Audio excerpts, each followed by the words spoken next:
करने के तौर पर नहीं, बल्कि पीडीए के नारे को जमीन पर उतारने के तौर पर देखा जा रहा है। कन्नौज में समाजवादी पार्टी का प्रत्याशी बदलकर अखिलेश यादव के चुनाव लड़ने पर बीजेपी ने करारा तंज कसा है और कहा है कि हार की हताशा में समाजवादी पार्टी बार बार अपना प्रत्याशी बदल रही है। समाजवादी पार्टी तय नहीं कर पा रही है कि वो कितनी बार टिकट बदले, बार बार परिवार से दावेदार बना रहे हैं, तो समाजवादी पार्टी का कार्यकर्ता मन महसूस के रह जा रहा है। वो केवल दरी बिछाने का काम करेगा, केवल नारे लगाने का काम करेगा, केवल झंडा ढोने का काम करेगा। टिकट के दावेदार बार बार एक ही परिवार से। अखिलेश के चुनाव लड़ने के बाद बीजेपी अखिलेश पर वार करने का कोई भी मौका नहीं चूक रही। मैनपुरी से बीजेपी उम्मीदवार जयवीर सिंह ने कहा कि समाजवादी पार्टी का नारा पीडीए है, यानी सैफई का परिवार विकास प्राधिकरण है। असली पीडीए यही तो है, परिवार डेवलपमेंट अथॉरिटी ऑफ सैफई, यही तो है पीडीए। तो पीडीए है, पीडीए दिखाई पड़ रहा है। अखिलेश को उम्मीद है कि कम वोटिंग का मतलब यूपी में बीजेपी की जमीन खिसकती हुई दिख रही है। जवाब में कन्नौज से बीजेपी के उम्मीदवार सुब्रत पाठक ने कहा कि कन्नौज को इतिहास रचने की आदत है और डिंपल के बाद अखिलेश भी चुनाव हारेंगे। अब अखिलेश जी आए हैं तो, लेकिन आप देखिए कन्नौज में तो सदैव इतिहास रचने की आदत है।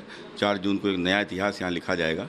डिंपल के बाद अखिलेश जी भी पहली बार चुनाव हारेंगे। पिछली बार 2019 में कन्नौज सीट से सुब्रत पाठक ने अखिलेश की पत्नी डिंपल को हराया था। हार का अंतर बहुत ज्यादा नहीं था। ऐसे में माना जा रहा है कि मुकाबला दिलचस्प होने वाला है। Bureau report, Republic Bharat. तो समाजवादी पार्टी ने एक बार फिर अब कन्नौज सीट पर भी अपने उम्मीदवार को बदल दिया है। खुद अखिलेश यादव अब चुनाव मैदान में उतर चुके हैं।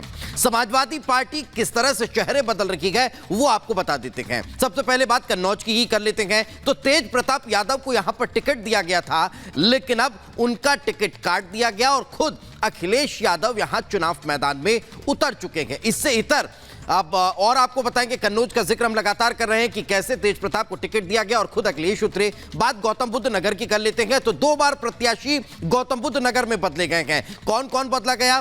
पहले महेंद्र नागर को टिकट दिया गया था, फिर बदल दिया गया। महेंद्र नागर का टिकट काटा गया और उनके स्थान पर अब फिर राहुल आवाना को उम्मीदवार बनाया गया, लेकिन उसके बाद राहुल आवाना का टिकट भी काट दिया गया। तो ये गौतम बुद्ध नगर की स्थिति जहां 2 बार उम्मीदवार बदला गया। महेंद्र नागर को दोबारा प्रत्याशी यहां घोषित कर दिया गया। इससे इतर और दूसरी सीटों का जिक्र करें जहां उत्तर प्रदेश में लगातार समाजवादी पार्टी जो है वो अपने प्रत्याशियों को बदल रही है। इसके पीछे के कारण, इसके पीछे की रणनीति, इसके पीछे की स्ट्रेटेजी भी आपको बताएंगे। लेकिन बात अब मुरादाबाद की कर लेते हैं। टिकट को लेकर खींचतान यहां पर भी लगातार देखने को मिलती रही है। मौजूदा सांसद एसटी हसन को पहले टिकट दिया गया, अब रुचि वीरा को उम्मीदवार बनाया गया। इसके अलावा रामपुर का जिक्र कर लीजिए। असमंजस की स्थिति यहां पर भी देखी गई। यहां पर आसिम रजा ने सपा से नामांकन दाखिल कर दिया। मुहिबुल्लाह नदवी को प्रत्याशी घोषित किया गया। तो यहां पर भी स्थिति कैसी थी? मेरठ में 2 बार प्रत्याशी बदलना पड़ गया समाजवादी पार्टी को।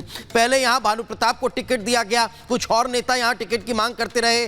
सरधना एमएलए अतुल प्रधान को टिकट दिया गया, फिर उनका टिकट काट दिया गया और फिर बाद में सुनीता वर्मा को यहां पर प्रत्याशी बनाकर चुनाव मैदान में उतारा गया। बदायूं जहां 2 बार प्रत्याशी बदले गए। तो यह कल्चर है समाजवादी पार्टी का जो लगातार देखने को मिल रहा है। धर्मेंद्र यादव को यहां पर टिकट दिया गया था, लेकिन धर्मेंद्र यादव का टिकट काटा गया। शिवपाल यादव को मैदान में उतारा गया। फिर स्थिति यह हुई बदायूं से शिवपाल यादव का भी टिकट कट गया और फिर उसके बाद यहां दूसरे प्रत्याशी के तौर पर आदित्य को चुनाव मैदान में उतारा गया।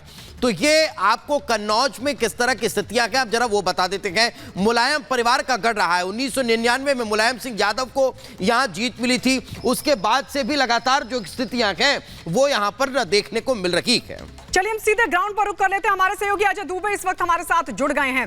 मतलब कुल मिलाकर ये सीट भी एक बार फिर परिवार के खाते में ही गई। पहले तेज प्रताप को टिकट दिया, लेकिन अजय दुबे मुझे ये बताइए, लोकसभा चुनाव में फर्स्ट फेज के चुनाव हो चुके हैं, कल सेकंड फेज का चुनाव होना है, लेकिन पार्टी अध्यक्ष की सीट को लेकर भी इतना बड़ा कंफ्यूजन। आप सुब्रत पाठक को टक्कर दे पाएंगे कि नहीं? बड़ा सवाल तो यह पूछा लोगों की तरफ से जा रहा है कि क्या मजबूरी में आ गए अखिलेश यादव क्योंकि कार्यकर्ताओं का दबाव था? देखिए, इस पूरे कन्नौज को लेकर पहले दिन से, जब लोकसभा चुनाव के नामांकन की प्रक्रिया पहले दिन से शुरू होती है, तो अखिलेश यादव चुनाव लड़ेंगे, कहां से लड़ेंगे, सुगबुगाहट लगातार कन्नौज को लेकर थी। और अखिलेश यादव नवरात्रि से पहले जब जाते हैं कन्नौज, वहां पे कहते हैं कि अच्छे दिन आने दीजिए, नवरात्रि के दिन आने दीजिए, तब अच्छी खुशखबरी देंगे। इन सब बातों को लेकर सुगबुगाहट तो थी। जो जिला अध्यक्ष थे उन्होंने रिपब्लिक भारत को ये जानकारी भी दी थी कि अखिलेश यादव ही नामांकन करेंगे।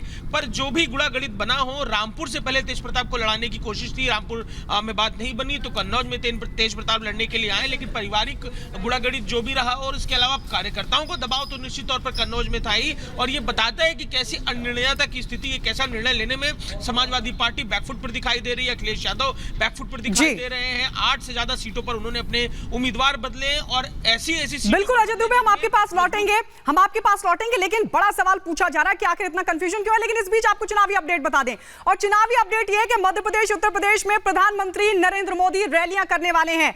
मध्य प्रदेश के मुरैना में आज प्रधानमंत्री नरेंद्र मोदी की रैली है, चुनावी जनसभा को संबोधित करेंगे।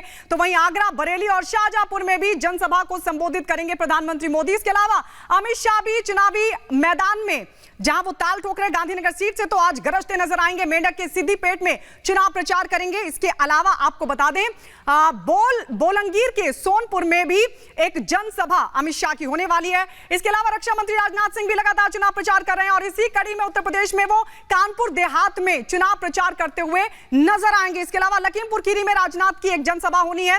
तो अलग अलग जगहों पर लगातार जो चुनाव प्रचार का सिलसिला बीजेपी का बना हुआ है, स्टार प्रचारक के तौर पर योगी आदित्यनाथ भी चुनाव प्रचार कर रहे हैं। और वो योगी आदित्यनाथ की तरफ से दरअसल आगरा और इटावा में जनसभा को संबोधित किया जाएगा। तो ये तमाम रैलियां हैं जो बीजेपी कर रही है, लेकिन बड़ा सवाल तमाम ऑपोजिशन की पार्टियों को लेकर बना हुआ है कि सेकंड फेज के कल चुनाव होने वाले हैं, लेकिन तमाम जो विरोधी पार्टियां हैं वो कहीं ना कहीं डर के साए में दिखाई दे रही हैं। अगली बड़ी खबर क्या है, दीपेश आपको बताएंगे। तो बिल्कुल अब बात कर लेते हैं हैदराबाद लोकसभा सीट की, जहां पर मुकाबला जो है वो दिलचस्प होता हुआ नजर आ रहा है। देश भर की कुछ ऐसी सीट हो चुकी है जहां मुकाबला दिलचस्प हो रहा है, और देश भर की नजरें उस सीट पर है। उन्हीं में से एक है हैदराबाद सीट, जहां पर माधवी लता बीजेपी की प्रत्याशी हैं। तो वकील असदुद्दीन ओवैसी के खिलाफ अब कांग्रेस के लिए मुस्लिम प्रत्याशी को चुनाव मैदान में उतार दिया गया, यानी मुकाबला जो है वो अब और ज्यादा दिलचस्प होता हुआ नजर आने वाला है। मोहम्मद वलीउल्लाह समीर को कांग्रेस ने टिकट दिया है। ओवैसी के लिए इस बार कांटे का मुकाबला नजर आ रहा है। एआईएमआईएम चीफ असदुद्दीन ओवैसी यहां चुनाव मैदान में उतरे हुए हैं। तो वहीं अगर बात की जाए माधवी लता, तो बीजेपी की तरफ से ताल ठोक रखी है, और माधवी लता के उतरने के बाद यहां मुकाबला बहुत ज्यादा दिलचस्प और कांटे की टक्कर नजर आ रही थी। लेकिन अब कांग्रेस ने यहां एक मुस्लिम कैंडिडेट को चुनाव मैदान में उतार दिया, जिससे असदुद्दीन ओवैसी की मुश्किलें और ज्यादा बढ़ती हुई नजर आने वाली है। तो यह अब त्रिकोणीय मुकाबला इस सीट पर होता हुआ दिखाई दे रहा है।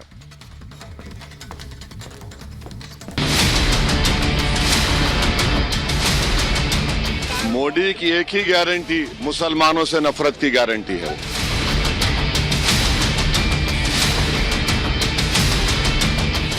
लोकसभा चुनाव को लेकर सभी पार्टियों की तरफ